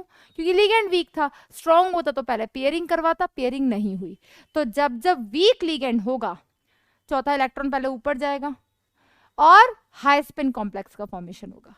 लेकिन अगर CFSE पेयरिंग एनर्जी से ज्यादा है, ऐसा कब होगा? It is more energetically favourable for the fourth electron to occupy T2G orbital. फिर चौथा इलेक्ट्रॉन T2G में ही जाएगा क्योंकि उसकी पेयरिंग एनर्जी ज्यादा है। CFSE ज्यादा है किससे? पेयरिंग एनर्जी से। जितनी रिक्वायर्ड है उससे ज्यादा CFSE है तो पक्का पेयरिंग होगी, और फिर इलेक्ट्रॉनिक कॉन्फ़िगरेशन हो जाएगा T2G4 EG0। Ligands which produce this effect are known as strong field ligand and low spin complex. इसे मैं और अच्छे से बता देती हूँ। देखो बेटा जब जब आपका स्ट्रॉन्ग लिगेंड होगा, स्ट्रॉन्ग लिगेंड कब होगा? जब जब स्ट्रॉन्ग लिगेंड होगा तो आपकी CFSE पेयरिंग एनर्जी से ज्यादा होगी, और उस केस में चौथा इलेक्ट्रॉन हमेशा क्या करेगा? पेयरिंग करेगा। पेयरिंग करेगा तो अगर डी के इलेक्ट्रॉन्स हैं उन्हें आप कैसे भरोगे? समझना ध्यान से। देखो ऊपर इधर EG है, इधर T2G है, यहां तक तो कोई शक नहीं है। तो ये हो गया EG, ये हो गया T2G। इलेक्ट्रॉन के भरने का तरीका क्या होगा? पहला इलेक्ट्रॉन यहां जाएगा, दूसरा यहां जाएगा, चौथा कहां जाएगा? तो अगर स्ट्रॉन्ग लिगेंड है यानी कि CFSE ज्यादा है पेयरिंग एनर्जी से, तब हमेशा चौथा इलेक्ट्रॉन यहां जाएगा। तो फोर्थ भी यहां, फिफ्थ भी यहां, सिक्स्थ भी यहां, सेवेंथ यहां, एट्थ यहां, नाइन्थ यहां, टेंथ यहां, और चौथा इलेक्ट्रॉन नीचे गया है तो ये कैसे कॉम्प्लेक्स का फॉर्मेशन करेगा? लो स्पिन कॉम्प्लेक्स। अभी एग्जाम्पल्स करेंगे, चिंता मत करो। सेम उसी तरीके से बेटा, सेम उसी तरीके से अगर हमारे पास वीक लिगेंड है, अगर हमारे पास वीक लिगेंड है यानी कि CFSE कम है पेयरिंग एनर्जी से, अगर CFSE पेयरिंग एनर्जी से कम है तो उस केस में कॉम्प्लेक्स बनेगा हाई स्पिन कॉम्प्लेक्स। कैसे बनेगा? अभी ड्रॉ करके रिप्रेजेंट करके आपको बता देते हैं। तो हमारे पास डी के ये 5 ऑर्बिटल्स हैं, ये डी के 5 ऑर्बिटल्स हैं, 1 2 3 4 5। इनकी स्प्लिटिंग हुई, ऑक्टाहेड्रल है, हाँ जी, कोऑर्डिनेशन नंबर 6 देखकर ही पता चल जाएगा। तो EG ऊपर होगा, T2G नीचे होगा, बिना किसी शक के। T2G नीचे, EG ऊपर। लेकिन यहाँ इलेक्ट्रॉन भरने का तरीका क्या होगा बेटा? पहला इधर, दूसरा इधर, तीसरा इधर। लिगेंड कैसा है?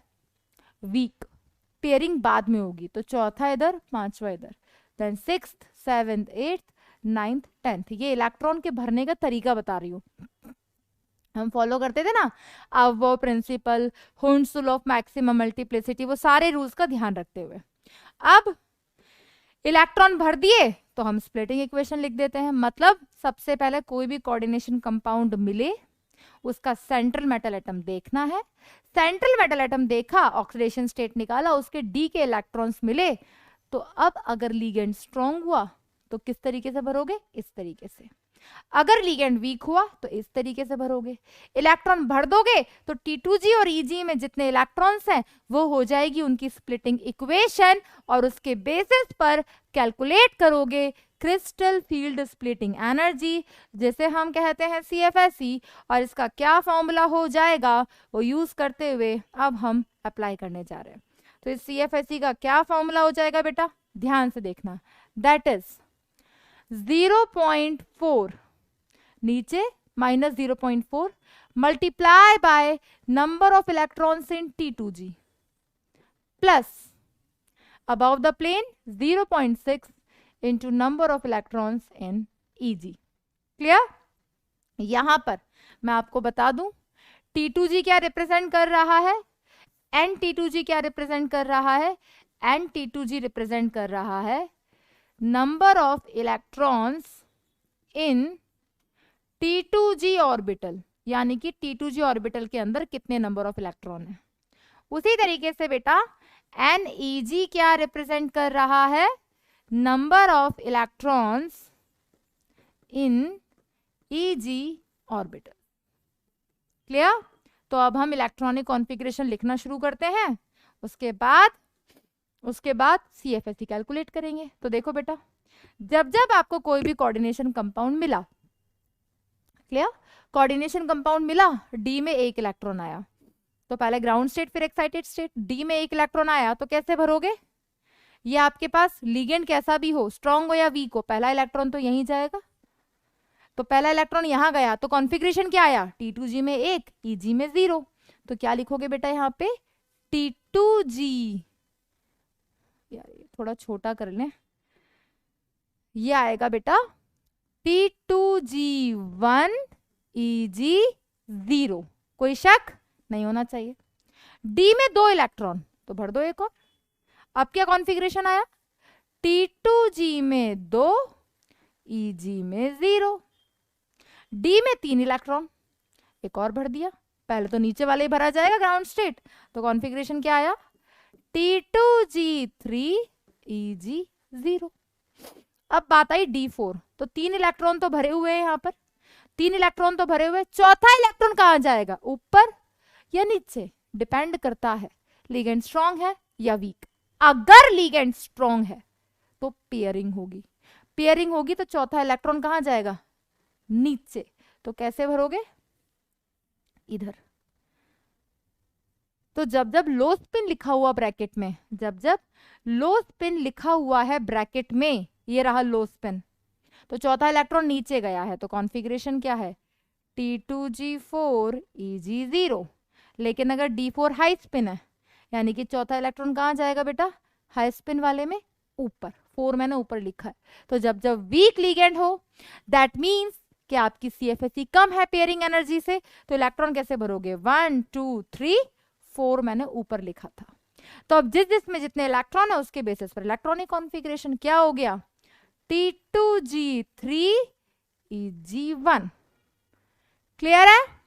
D5 high spin, D5 high spin, 3 electron नीचे और चौथा इलेक्ट्रॉन भर दिया। अब पांचवा कहाँ जाएगा, तो अगर हाई स्पिन है तो पांचवा इधर जाएगा, और लो स्पिन है तो पांचवा इधर जाएगा। तो अगर हाई स्पिन है तो कॉन्फ़िगरेशन क्या हो गया, हाई स्पिन वाले का हो गया T2G3 EG2, इसका क्या हो गया T2G5 EG0। क्लियर?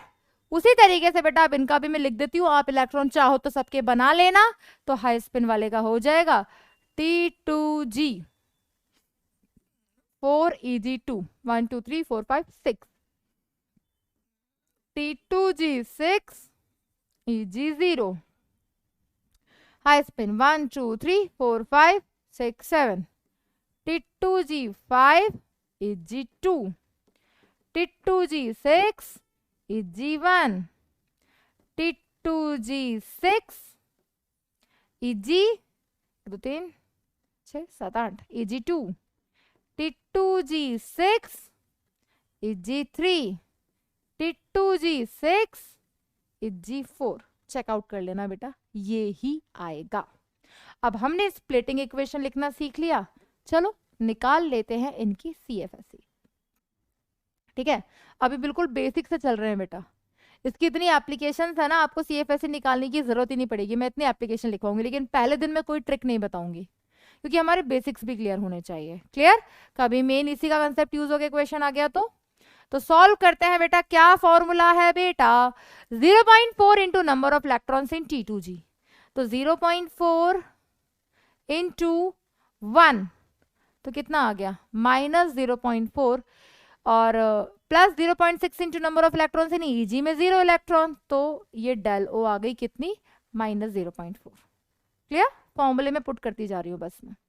नेक्स्ट देखना बेटा, T2G2 तो -0.4 इंटू 2 दैट इज -0.8 प्लस 0 तो -0.8 डेल O।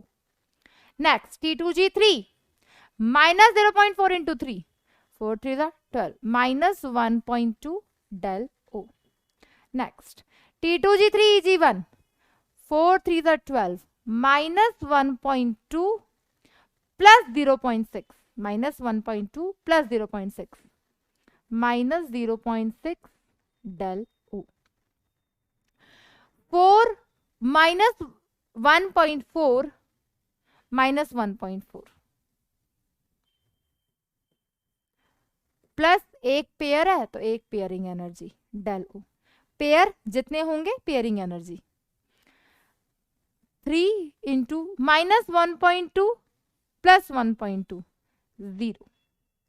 नेक्स्ट 5 4 -2.0 प्लस 0 तो -2.0 प्लस पेयर है यहाँ पर 2 डेल O। नेक्स्ट यहाँ पर T2G4 EG2 तो 4 मल्टीप्लाई बाय नीचे कितना है बेटा 4 इज मल्टीप्लाई बाय 0.4 तो -0.4 इंटू 4 -1.6 प्लस 1.2 कितना आ गया बेटा दैट इज -0.4 प्लस एक पेयर भी है। क्लियर, तो यहां पर फिर से फॉर्मूला लिख देते हैं। फॉर्मूला है -0.4 into number of electrons in T2G plus 0.6 into number of electrons in EG। Next बेटा यहां पर देखो कितना हो जाएगा 6 -2.4 प्लस 3 पेयर्स डेल O। यहां पर 5 4 -2.0 प्लस 1.2 प्लस 2 पेयर तो यहां से कितना आ गया -0.8 plus 2 pair del O। Next T2G6 -2.4 plus 0.6 तो कितना आ गया -1.8 plus 3 pairing energy del O। 6 -2.4 plus 1.2 -1.2 plus 3 pairs del O। Next -2.4 plus 1.8 plus 6 3 18 yes plus 1.8 तो यहां से कितना आ गया -2.4 plus 1.8 that is -0.6 yes 6 3 18 6 4 24 okay. Pair कितने हो गए 1 2 3 4 पेयर्स डेल O। यहाँ पे कितना आया 6 4 24 -2.4 प्लस 2.4 0 पेयर कितने 5 ये हो गए डेल O। क्लियर, तो इस तरीके से हम CFSE निकाल सकते हैं। हायर मोर नेगेटिव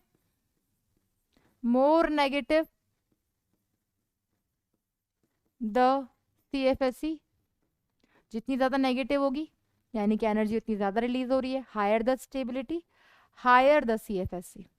तो कभी अगर CFSE कंपेयर करवा ले कि कैलकुलेट करो इनमें से सबसे ज्यादा किसकी है, तो ध्यान रखना जितनी ज्यादा नेगेटिव वैल्यू आएगी उतनी ज्यादा CFSE होगी। तो आज हमने यहाँ पर सबकी CFSE कैलकुलेट कर ली। अभी हमने कुछ नहीं सीखा नया, सिर्फ CFSE और स्प्लिटिंग इक्वेशन लिखना सीखा है। नेक्स्ट देखो बेटा, अब हम बात करते हैं crystal field splitting in tetrahedral complex. Pen देकर आ गए क्या? अच्छा ये रहे। तो बेटा टेट्राहेड्रल कॉम्प्लेक्स कैसा होता है, बचपन से पढ़ते आए हैं। टेट्राहेड्रल कॉम्प्लेक्स होता है हमारा कुछ इस तरीके से कि इन सब का आपस में बॉन्ड एंगल होता है 109.5, ऐसा ही कुछ होता है, ठीक है। तो यहाँ पर एक भी आपस में 90 डिग्री पे नहीं होता, और जो XYZ एक्सिस होती हैं वो आपस में 90 डिग्री पे होती हैं। अगर उन XYZ एक्सिस को यहाँ पर रख दिया जाए तो ये सारे के सारे लिगेंड्स जो हैं ये सेंट्रल मेटल एटम को कहाँ से अप्रोच कर रहे हैं, इन बिटवीन द एक्सिस। मान लो ये इस तरीके से है, टेट्राहेड्रल है ना, टेट्राहेड्रल है, तो अगर x एक्सिस है तो इधर y आएगी, इधर z आएगी। तो सारे लिगेंड्स सेंट्रल मेटल एटम को कहां से अप्रोच कर रहे हैं, इन बिटवीन द एक्सिस। और अगर सारे लिगेंड्स सेंट्रल मेटल एटम को इन बिटवीन द एक्सिस से अप्रोच कर रहे हैं तो उस केस में क्या होगा बेटा, उस केस में रिपल्जन कौन ज्यादा फील करेगा, इन बिटवीन द एक्सिस वाले ज्यादा रिपल्जन फील करेंगे। अगर इन बिटवीन द एक्सिस वाले ज्यादा रिपल्जन फील करेंगे तो एनर्जी किसकी ज्यादा होगी बेटा, एनर्जी ज्यादा होगी इन बिटवीन द एक्सिस वालों की। Simple. In tetrahedral complex ligand is approaching the central metal atom from between the axes, so the energy of those orbital will increase whose lobes lies between the axis। और between the axis कौन होते हैं, dxy, dyz, dzx। लेकिन अब इनको T2 बोला जाता है और साथ वाले को E बोला जाता है। क्यों? क्योंकि अब ये जेरेड नहीं है, सिमेट्रिक नहीं है, मतलब इनकी एनर्जी अप्रोक्सीमेटली बराबर है, एकदम सिमेट्रिक नहीं होते, क्योंकि इनमें से एक तो ऑन द लिगेंड रहा होगा। तो इनकी जो स्प्लिटिंग हुई सिंपल, इन बिटवीन द वाले ऊपर आ गए, ऑन द वाले नीचे आ गए। तो इसकी स्प्लिटिंग किस तरीके से होती है बेटा, बिल्कुल वैसे ही जैसे हमने ऑक्टाहेड्रल कॉम्प्लेक्स को समझा था, बिल्कुल उस तरीके से टेट्राहेड्रल हो जाता है। कैसे हो जाता है बेटा, समझना, ये जस्ट फॉर नॉलेज है, हमारे सिलेबस में सिर्फ ऑक्टाहेड्रल कॉम्प्लेक्स है। इसी तरीके से बेटा मैं स्क्वायर प्लेनर भी बताऊंगी, लेकिन आपको वो जस्ट फॉर नॉलेज के लिए है। तो ये हमारे पास डीजेनरेट ऑर्बिटल्स हैं, लेकिन ये कब का है, जब लिगेंड नहीं था, when ligand is absent, when ligand is absent, जब लिगेंड नहीं था। उसके बाद क्या हुआ, उसके बाद ऊपर चला जाएगा T2, G नहीं बोलेंगे, पहले ही बोल रही हूं, और यहां आ गया E। अब E के साथ डिस्टेंस कितना चलता है, 0.6, तो बिलो द प्लेन है तो -0.6, अबव द प्लेन T2 के साथ 0.4, अबव द प्लेन है तो पॉजिटिव। और इस केस में यहां पर अगर CFSE का फॉर्मूला लिखना हो तो क्या हो जाएगा बेटा, दैट इज नीचे कौन है, -0.6, तो -0.6 into number of electrons in E plus 0.4 into number of electrons in T2। यहां से क्या आ जाएगी बेटा इसकी CFSE। जितनी ज्यादा नेगेटिव वैल्यू होगी CFSE की उतनी ज्यादा CFSE होगी। यहां पर भी हाई स्पिन लो स्पिन का होता है। अगर हाई स्पिन है तो 1 2 3 4 5 6 7 8 9 10। अगर लो स्पिन है 1 2 3 4 5 6 7 8 9 10। तो ये मैं आपको फिर भी बता देती हूँ, फिर आप होमवर्क करके लाओगे। होमवर्क में क्या करके लाओगे बेटा, स्प्लिटिंग इक्वेशन लिखकर लाओगे। यहाँ पर CFSE का फॉर्मूला लिख देती हूँ, that -0.6 into number of electrons in E plus 0.4 into number of electrons in T2। Clear? ध्यान क्या रखना है, ध्यान क्या रखना है, फिर से बता देती हूँ। अगर हमारे पास स्ट्रॉन्ग लीगेंड है, अगर हमारे पास स्ट्रॉन्ग लीगेंड है, तो उस केस में कौन सा कॉम्प्लेक्स बनेगा, लो स्पिन कॉम्प्लेक्स बनेगा। यानी कि चौथा इलेक्ट्रॉन पहले कहाँ जाएगा, नीचे जाएगा। तो इलेक्ट्रॉन भरने का तरीका क्या होगा, अगर ये डी के 5 रहे थे और ऊपर हमारे पास T2 आया, नीचे हमारे पास E आया, तो इलेक्ट्रॉन भरने का तरीका क्या होगा, 1 2, तीसरा भी नीचे चौथा भी नीचे, 5 6 7 8 9 10।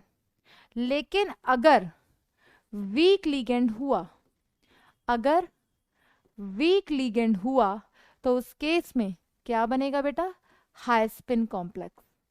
हाई स्पिन कॉम्प्लेक्स बनेगा तो उस केस में चौथा इलेक्ट्रॉन पहले ऊपर जाएगा। तो ये हमारे पास अगर हमने टेट्राहेड्रल कॉम्प्लेक्स है, यहाँ पर ये हो गया इसका T2, ये हो गया इसका E, तो उस केस में इलेक्ट्रॉन को भरने का तरीका क्या होगा बेटा, 1 2, हाई स्पिन बनेगा 3 4 5 6 7 8 9 10। क्लियर हो गया।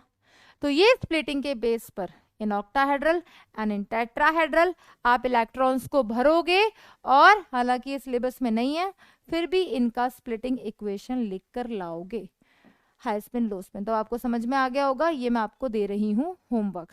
धीरज सर, ये स्लाइड डिलीट नहीं करनी है, ठीक है, ये हम बच्चों को होमवर्क दे रहे हैं, ठीक है सर। मुस्कुरा रहे हैं धीरज सर, चलो कोई बात नहीं, ये होमवर्क है, तो ये आप करके लाना बेटा। स्प्लिटिंग इक्वेशन कैलकुलेट करना है, फॉर्मूला मैंने लिख दिया है। अब हम बात कर लेते हैं इन स्क्वायर प्लेनर कॉम्प्लेक्स की। स्क्वायर प्लेनर कॉम्प्लेक्स क्या होता है भाई, स्क्वायर प्लेनर कॉम्प्लेक्स होता है 4 ऑन द प्लेन होते हैं, एक ऊपर होता है एक नीचे होता है, राइट। अब इस केस में अगर मैं ऑक्टाहेड्रल कॉम्प्लेक्स में से z एक्सिस वाले 2 लिगेंड हटा दूं, अगर मैं, क्योंकि हमारा ऑक्टाहेड्रल कॉम्प्लेक्स क्या था, 2 पेन गायब है,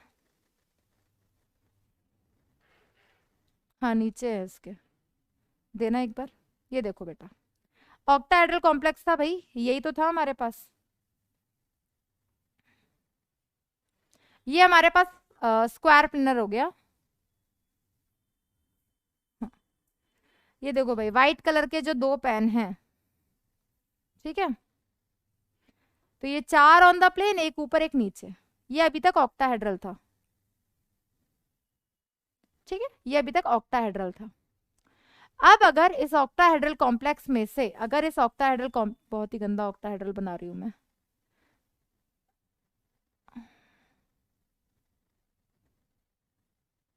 हम्म ये ऑक्टाहेड्रल कॉम्प्लेक्स है, यस। अगर यहाँ पे z एक्सिस से ये हटा दिया जाए, ये हटा दिया जाए, तो ये क्या बन गया, स्क्वायर प्लेनर। स्क्वायर प्लेनर बन गया, तो z एक्सिस पे से एटम्स ही हट गए, z एक्सिस पे से लिगेंड्स ही हट गए। अगर z एक्सिस पे से लिगेंड्स ही हट गए, तो z एक्सिस वाले जो 2 ऑर्बिटल थे dxz और dz², ये तो रिपल्सन फील ही नहीं करेंगे। और अगर ये रिपल्सन फील ही नहीं करेंगे, तो इनकी एनर्जी क्या होगी, कंपैरेटिवली कम होगी, क्योंकि रिपल्सन जो फील करता है उसकी एनर्जी इंक्रीज होती है। तो इसका जो स्प्लिटिंग डायग्राम आता है, वो आता है हमारे पास कहाँ से, वो आता है हमारे पास फ्रॉम, जो कि हमने बनाया था ऑक्टाहेड्रल कॉम्प्लेक्स से। तो ध्यान से देखना बेटा, यहाँ पर क्या होने वाला है, क्या था भाई ऑक्टाहेड्रल कॉम्प्लेक्स का, ये डी के 5 ऑर्बिटल्स हुआ करते थे, यहाँ पर था हमारे पास Eg, यहाँ पर था हमारे पास T2G।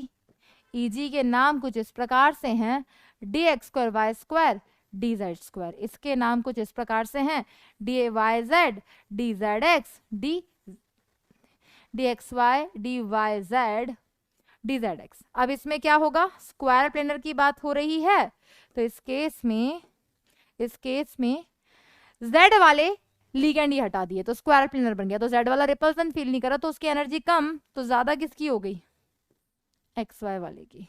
तो ये हो गया dx² y², यहाँ पर फर्दर स्प्लिटिंग हो जाती है, क्लियर। उसके बाद यहाँ पर जिसमें z है वो हटा दो, बाकी ऊपर आ जाएगा। ये आ गया dx/y,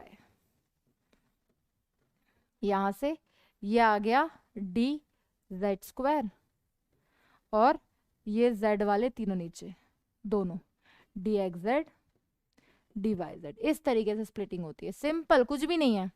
Eg की एनर्जी ज्यादा थी, T2g की कम थी, लेकिन Eg में जिसमें xy था वो ऊपर आ गया, T2g में जो xy वाले थे वो ऊपर आ गए, बाकी दोनों नीचे आ गए। इस तरीके से स्प्लिटिंग हो गई। तो ये हमारे पास इनका एनर्जी का ऑर्डर आ गया। सबसे ज्यादा एनर्जी किसकी है? dx² y², उसके बाद dxy, उसके बाद dz², और उसके बाद dxz dyz। क्योंकि इन्होंने सबसे कम रिपल्सन फील किया है तो इनकी एनर्जी कम होगी। Square planar complex are followed by removing two ligands from z-axis in octahedral complex. Now g orbitals are along z-axis, decrease and energy of orbitals increases along x and y-axis. Clear? यहाँ पर इससे ज्यादा आपसे और कुछ पूछा नहीं जाएगा। तो आज हमने बेटा इनका स्प्लिटिंग करवाया है। कल मैं आपको इनके फैक्टर्स अफेक्टिंग और एप्लीकेशन करवाते हुए कल हम बहुत सारे क्वेश्चन प्रैक्टिस करेंगे। रिवीजन करके आना, कल मैं आपको ट्रिक्स भी बताऊंगी बेटा, जहां से आपको ज्यादा अच्छे से चीजें समझ में आएंगी। तब तक के लिए ऑल द वेरी बेस्ट। हंसते रहिए, पढ़ते रहिए, मुस्कुराते रहिए, एंड बच्चों always and always stay motivated whatever the situation is. Clear? So all the very best बच्चों. Thank you.